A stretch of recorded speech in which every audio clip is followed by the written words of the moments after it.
Hello everyone, my name is Ryan Cam, and welcome to my review for Jungle Cruise. This was directed by Wami Colette-Serra, who directed several movies with Liam Neeson, including The Commuter, Run All Night, and Non-Stop. That's just naming a couple off the top of my head. And this movie starred The Rock, Emily Blunt, Jesse Plemons, Jack Whitehall, and others. And this is based on the Jungle Cruise theme park ride at Walt Disney World in my beloved Florida. It tells the story of a doctor named Lily Houghton, played by Blunt, who is on the quest to find this tree which has these petals called Tears of the Moon, which are supposed to basically cure any illness. And she recruits a very scrappy captain, played by The Rock, to take her and her brother, played by Jack Whitehall, up the river. And along their journey, they uncover a crap ton of creatures, the natives, and cursed conquistadors, as well as Jesse Plemons. I feel like there are several things in most reviews that I have seen/read that basically go along the lines of Disney has been trying to find their next Pirates of the Caribbean, and so far have been completely whiffing it, and so they're trying to make Jungle Cruise into the next big thing. And I'm not sure if that's going to be the case. However, walking out of this movie, I said to myself, wow, that was actually pretty fun.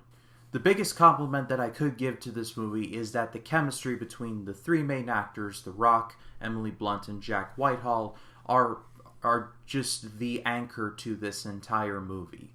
There isn't a normal hierarchy structure where there's one dominant one kind of submissive one, and one just to kind of add a third wheel to the mix. But each one has their moments to shine, whether it's physical or in dialogue. I like that. I like the spirit of that. Most of The Rock's dialogue is virtually puns, which is in spirit with the Jungle Cruise ride. I liked that touch personally. Emily Blunt was the brains of the operation and could more than hold her own.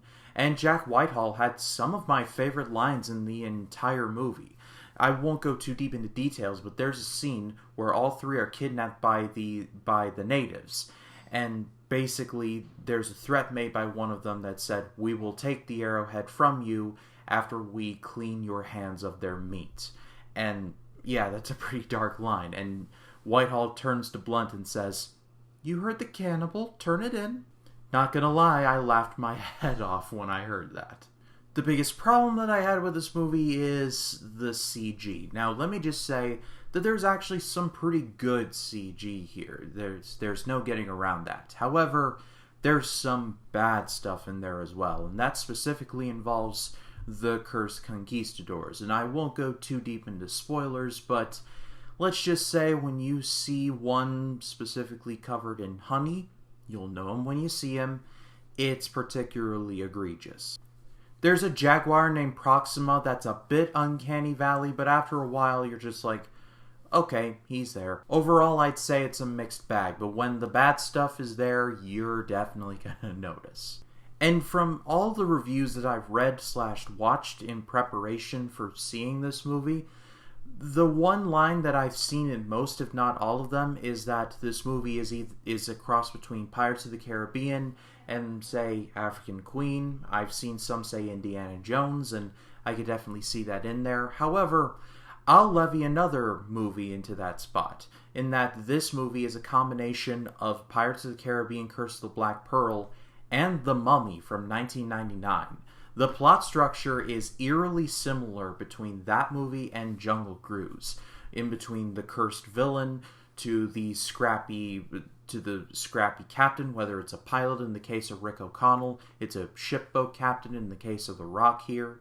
There's also a pretty notable human villain in the case of Jungle Cruise. It's Jesse Plemons, who, by the way, is one of our more underrated character actors and has always understood the assignment.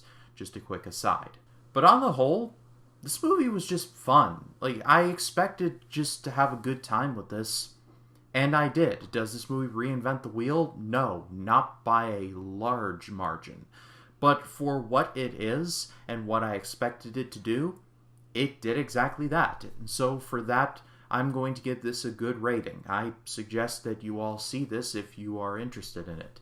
Take your family to it. This is definitely This is definitely worthy of a family movie night, for certain.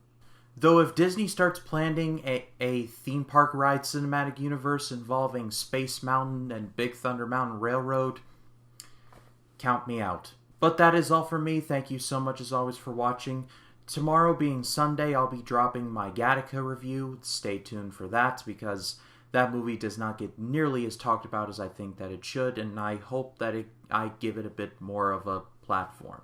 But if you like this video, please be sure to leave a like, comment your thoughts down below, and if you like this video and you want to see more like it, hit the subscribe button and click the bell to allow notifications. That way when a new video drops, you'll be the first to know about it. My name is Ryan Cam. I'll see you in the next one.